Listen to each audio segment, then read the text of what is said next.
Okay, by now you've heard about the arrest of the man accused of assassinating conservative activist Charlie Kirk. 22-year-old Tyler Robinson was arrested last night in southern Utah after he was turned in by his father and a youth pastor. Officials say his family said he had become more political in recent years and spoke about Charlie Kirk in particular. At this time, officials believe Robinson acted alone. Now, it's an attack that has a lot of people on edge, and it's no wonder we've seen a drastic rise in politically motivated violence in the past few years. Reuters last year cataloged at least 300 cases of political violence across the U.S. since the January 6th attack on the Capitol. They say it's the biggest surge in political violence since the 1970s. In the last 4 years alone, we've seen riots at both the U.S. Capitol and the state capitol here in Oregon, along with protests and street fights in Portland. And across the country, attacks on lawmakers and their families, and the attempted assassination of President Trump. Well, today, Oregon State Police say bomb threats were sent to 3 Democratic state senators. The threats were false, and they're all fine. Senate Majority Leader Case Jama said today he got one of the threats, writing, "Violence and threats of violence should never be part of political disagreements. We can oppose each other's ideas without resorting to violence and intimidation." A string of bomb threats also forced several historically black colleges and the DNC headquarters to be locked down this week. And lawmakers across the country are concerned about doing one of the biggest parts of their jobs, interacting with the public. I like being accessible, but being accessible is starting to look like being vulnerable. The numbers tell the story. It is much more dangerous than it used to be. Now, to get some perspective on this, we reached out to a local sociology professor, Randall Blazak. He's an expert on extremism, hate groups, and political violence. He says he's worried about the violence escalating, especially locally. I'm particularly concerned about retaliatory violence. This sometimes is the sort of part 2 of these events. There was immediately yesterday calls for violence against people on the left, again, even before we knew the motive of the shooter. And that puts Portland, again, in sort of the crosshairs. Portland is kind of known for its progressive activism, including down at the ICE building downtown.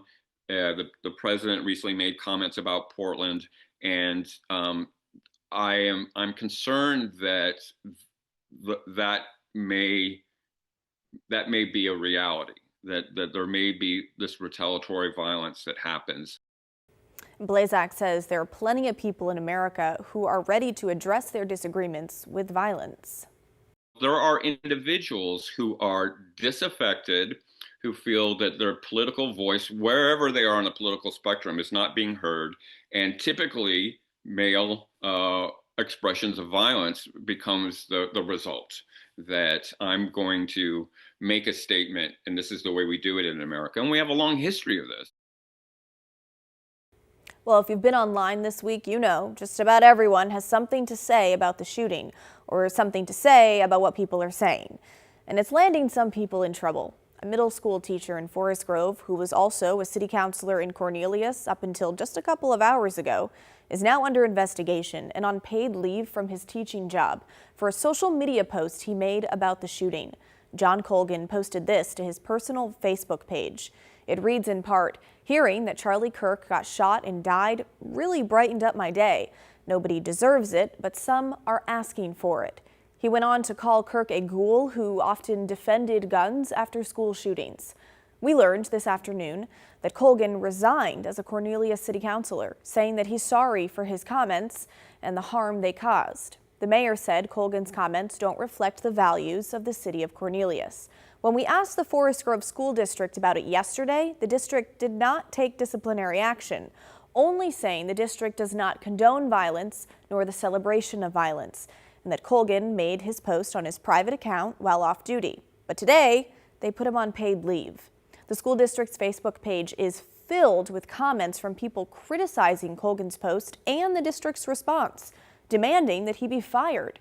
Like this one from Tom Ward, who says he may have done it in private and while off duty, but it will still be the same person when he gets to school and is on duty. He is not Dr. Jekyll and Mr. Hyde.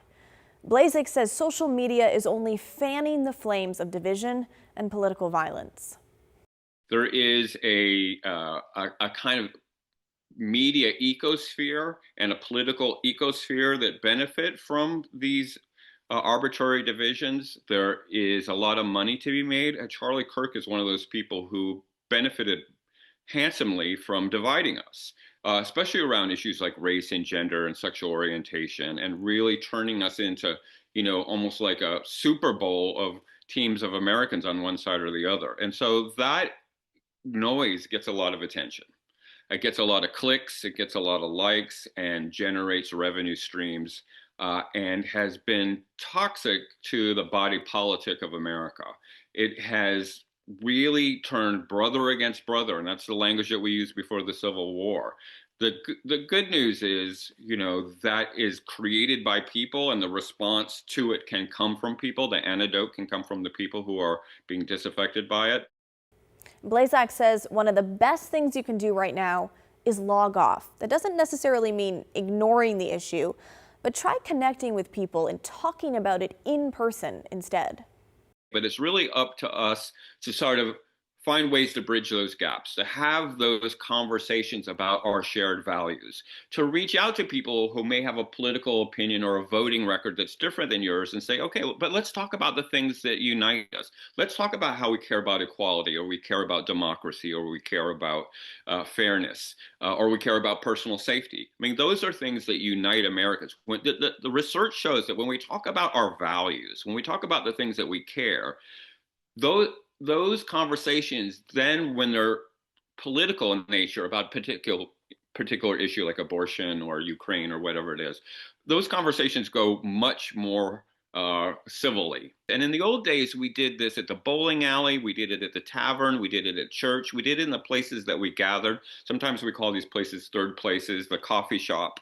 We're now sitting at home scrolling, or we're just binging on our favorite TV show, and we're not engaging with our community members. And instead, we're just getting this toxic stew of stuff that's in our own echo chamber. And then we go back into the world and we're all angry at people.